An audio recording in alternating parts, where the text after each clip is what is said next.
Dalam zaman yang telah lalu, di wilayah Jawa Barat, terdapat sebuah kerajaan yang dikenal dengan nama Kerajaan Galuh. Kerajaan ini dipimpin oleh seorang raja bijaksana yang bernama Raden Barma Wijaya Kusuma. Sang raja ini memiliki dua permaisuri, Nyi Mas Dewi Naganingrum dan Nyi Mas Dewi Pangrenyep, yang pada saat yang sama sedang mengandung.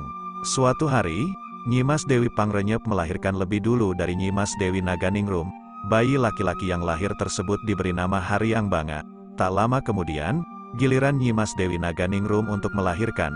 Dewi Pangrenyep, awalnya dengan tulus hati, membantunya. Namun, dalam hati, Dewi Pangrenyep merasa cemburu dan berencana jahat. Tanpa sepengetahuan siapapun, bayi laki-laki yang baru lahir dari Nyi Mas Dewi Naganingrum ditukar dengan seekor anjing oleh Dewi Pangrenyep. Bayi sebenarnya dimasukkan ke dalam sebuah keranjang dan digantikan dengan sebutir telur ayam. Bayi itu kemudian dihanyutkan ke sungai oleh Dewi Pangrenyep.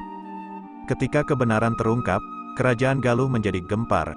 Raja, yang merasa malu karena dianggap memiliki permaisuri yang melahirkan anak anjing, memerintahkan penasehat raja bernama Ki Lengser untuk membunuh Dewi Naganingrum dan membuang mayatnya.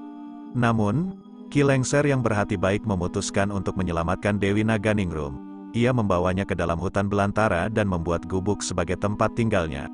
Meskipun ia harus pergi, Ki Lengser berjanji akan kembali menjenguk Dewi Naganingrum. Di sana, Dewi Naganingrum berharap suatu hari bisa bertemu dengan putranya dan kembali ke istana untuk bersama keluarganya. Ki Lengser, setelah kembali ke istana, melaporkan bahwa tugasnya untuk membunuh Dewi Naganingrum telah diselesaikan.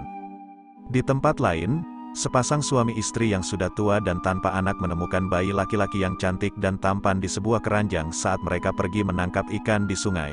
Mereka merasa bahwa ini adalah jawaban atas doa mereka yang tidak pernah memiliki anak. Selain bayi itu, mereka menemukan sebuah telur ayam dan menyimpannya untuk seekor naga bernama Nagawiru di Gunung Padang.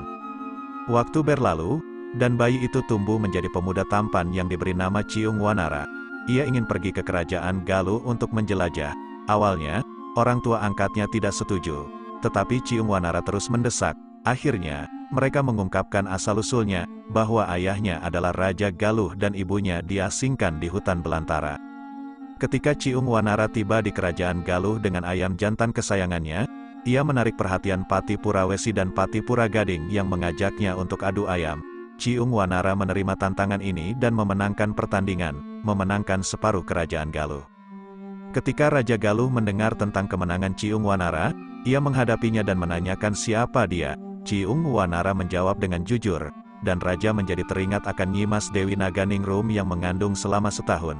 Sementara itu, Dewi Pangrenyep mengira bahwa Ciung Wanara adalah putra Nyi Mas Dewi Naganingrum dan datang untuk membalas dendam. Ciung Wanara menawarkan taruhan. Jika ayamnya kalah, ia akan menyerahkan nyawanya. Tetapi jika ayam sang raja kalah, ia ingin setengah Kerajaan Galuh. Raja setuju, dan pertandingan sabung ayam dimulai. Meski awalnya Ciung Wanara kalah, ayamnya tiba-tiba bangkit dan memenangkan pertandingan.